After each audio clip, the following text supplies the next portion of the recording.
Hi, the trustee nominating and board procedures committee is in order. Hi. And at this time, can I ask our corporate secretary to call the roll, please? Yes, Mr. Edwards. Ms. Duncan. Ms. Duncan. She's here. Ms. McDevitt. Here. Ms. Parker. She's here. Mrs. Roberts. Here. Mr. Stavros. He's here. Mr. Tripp. Here. Sir, you have a quorum. So thank you. Do I hear a motion to approve the minutes of the November 20, 2008 meeting of the committee? So moved. Do I hear a second? Is there any discussion or revisions? If not, all in favor say aye. Aye. Any opposed? The minutes of the November 20, 2008 meeting of the trustee nomination is completed as approved. Now the next item is the notice regulation establishing the powers and duties of the University Board of Trustees. At this time, I'd like to ask Ms. Vicky Shirley, our General Counsel, to explain the agenda item. Vicky? Thank you, Governor Zachariah. At the November meeting, Can you hear? I can't hear you. can you not hear me? Yes. Test. Test. Can you hear me now? Yes. Okay, wonderful.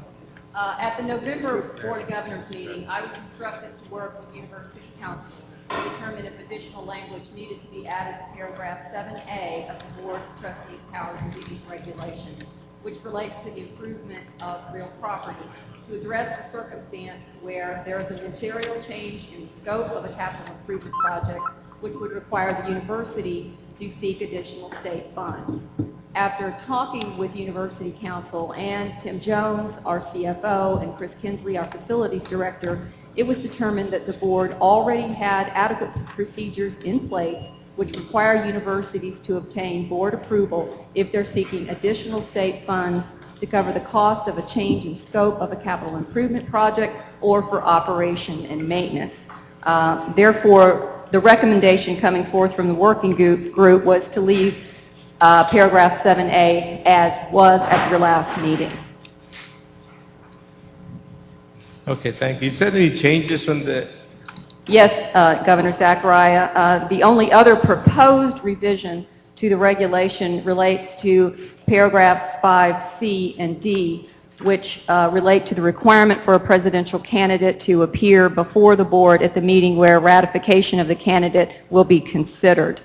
After the November meeting, it was suggested to me that the language be revised to read that the candidates or the interim candidates may be required to appear, which would provide this board with greater flexibility in proceeding with presidential ratifications. You know, the personal concern that I have, to change that from will appear to may appear, I believe, in my opinion, is not the right thing to do. If the Board of Governors is in a position or authorized or mandated by the Constitution to run the university system and to have the president may appear, I do not believe it would be the appropriate thing to do. And I feel strongly that, at least personally, and I'd like to hear from other board members, I feel strongly that the president shall appear before the Board of Governors, because if the presidents don't appear, may appear, then that means that the Board of Trustees are going to make the decision and it's going to stick. I don't think that is the intent of the Constitution. I don't think the intent of the Board of Governors, and I personally would insist that they shall appear and not that may appear. Can I hear from other board members? Yeah. Madam Chairman? I just want to fess up that I made the suggestion, and it doesn't say they may appear. It says they may be required to appear, leaving it in our discretion. And I did it simply to, as a gesture of goodwill to the people out there that seem to have an issue with the mandate. And it seemed to have been well received and not change our position. So, I mean, you know, I don't feel strongly one way or the other about it, but that's where it came from. Governor Edwards? Somebody said anytime that you begin a conversation with all due respect, look out. Well, with all due respect to the chair lady, I happen to disagree with her. One of the things that we have troubled with since I've been on this board is the presidential selection process and what role, if any, our board should play in that.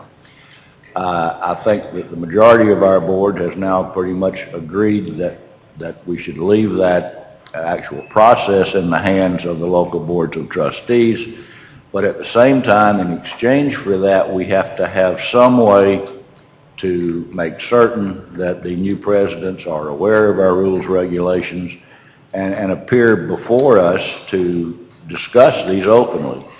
And I think if we say may be required, and then you ask them to be here, that might be much more offensive than saying shall, which means that everyone shall be here. And I strongly support the change back there in C and in D from may to shall. Do you make a motion to that? I would move that change. Do I hear a second? Second. Is there any other discussion regarding this? Governor Tripp? I agree with the motion.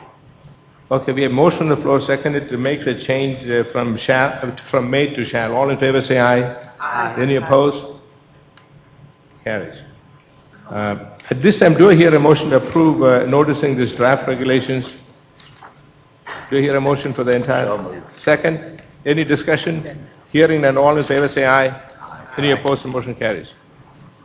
About the committee work plan, we have passed out to you today the draft committee work plan.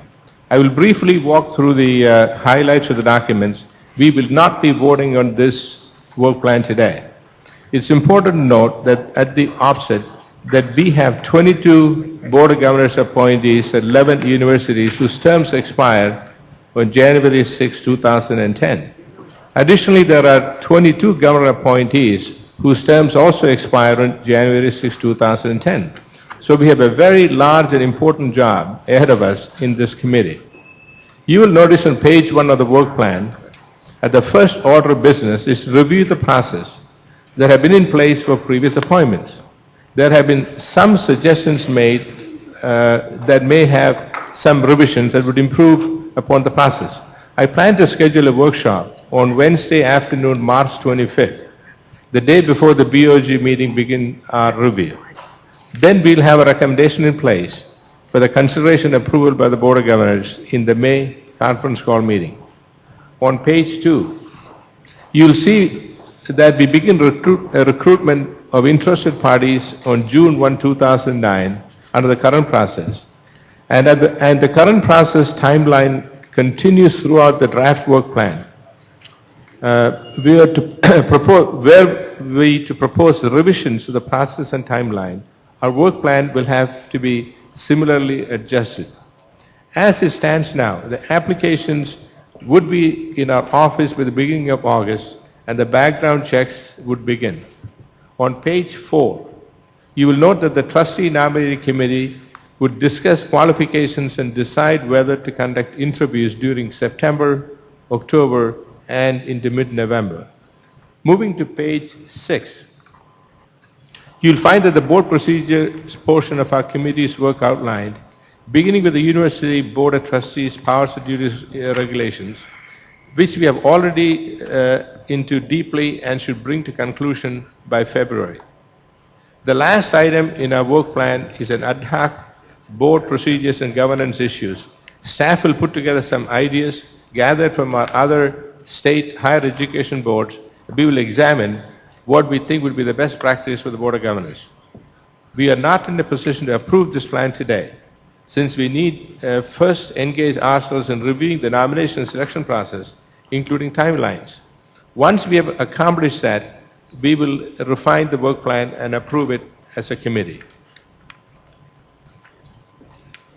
Now, some of the conversations I had, the concerns that I have about the process was the way the application process goes right now is that they apply to the Board of Governors.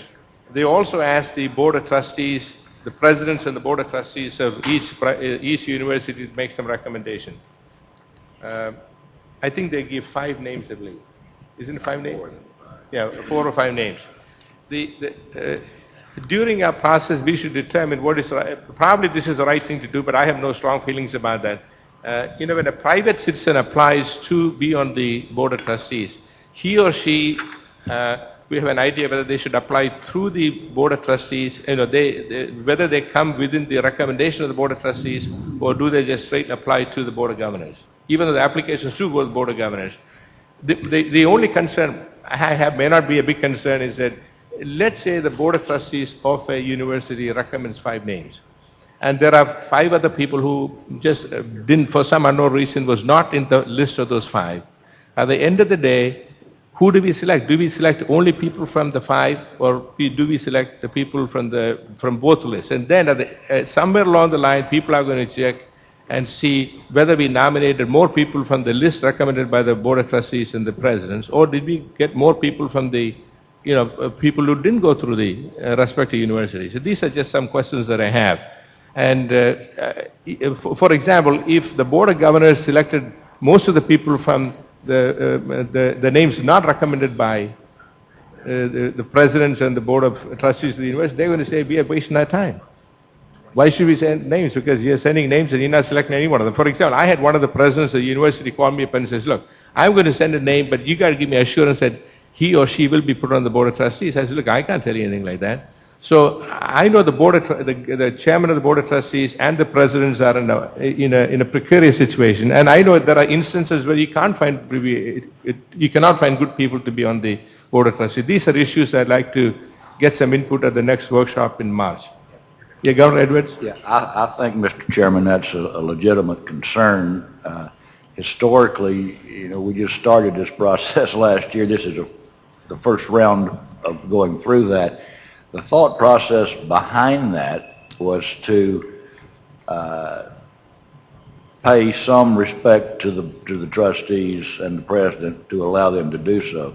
Last year, if my memory is correct, there were several times when we did not select the person that was nominated or recommended, was not on the list of those recommended by the boards and the president. We selected someone else who just applied. But I certainly understand your concern. I think what you want to make sure is that it is an open process. And certainly I think there's always grounds to improve that process. And I think your concern is very legitimate. I just wanted you to understand where that came from. And I think it kind of is important to our board to know what the trustees think. And that was why it was put in there. And I certainly have no problems changing it either way. But the bottom line is that we make sure that everyone realizes that it is an open process, that everybody will be considered. And that's why it was there originally. Thank you. Chairman Roberts? The most important thing, as Governor Edwards said, is an open process. It follows the letter of the law. This governance system was set up basically with the boards of trustees and the boards of governors having different responsibilities. And I think when your committee is sitting and looking at these trustees, you have an obligation to recognize our responsibility and in putting the trustees on that university board, that they help us uphold our responsibilities to the Constitution. If we follow an open and fair process, I don't believe it will be easy to criticize us. Well, that's naive because everybody criticizes us. But I think all we can do is be open and fair, and to the candidates, that they know they are getting into a process that is open and under the sunshine. Thank you, Governor Roberts. Any other comments? I just think that if we're going to have the workshop, I really think we need one. As Governor Edwards knows, I did have a conversation with you before I came on the board that I felt that the public did not know, and there wasn't enough opportunity for us to get the public to know that this process was going on and that anyone could apply, and so that we are careful that we don't get into the old boy network, and if we always have the old girl maybe network now on this board, but truthfully, I did notice that it seems to be who you know and whatever, and you kind of get encouraged to come, and it could affect some independence if you always have the president and local board of trustees bringing in somebody who's very close with their feelings and allies, and I think we just have to be careful of that. And I think the way we are careful of that is we make sure that we get it out. Somehow we get notice on the internet, in the newspapers, etc., maybe on the news, that anybody can apply for these positions and that they should do so. Thank you, Governor Tripp. Any other comments? Yeah, next for information, the Florida International University has informed the Chancellor resignation of a Board of Governors appointee to the board. Ms. Rosa Sarganis is assigned due to the death of her father and her need to attend her business in Spain. She was in a second term on the Board of Trustees member, and her second term would expire on January 6, 2011. The Chancellor can post this Board of Trustees vacancy in the BOG website as required by our current process, and have required 30 days for applicants to be submitted on the forms that we use. Our current process allows our committee to ask staff to advertise or solicit nominees or applicants in other fashions. However, there is no budget for this advertisement as such. Is there any other way we wish to instruct the staff to seek interested parties to apply for this post? Any comments? Can we apply, can you put an ad in their alumni? Do they have a website on the alumni and see if anyone may be interested in the alumni, or is there any other suggestions?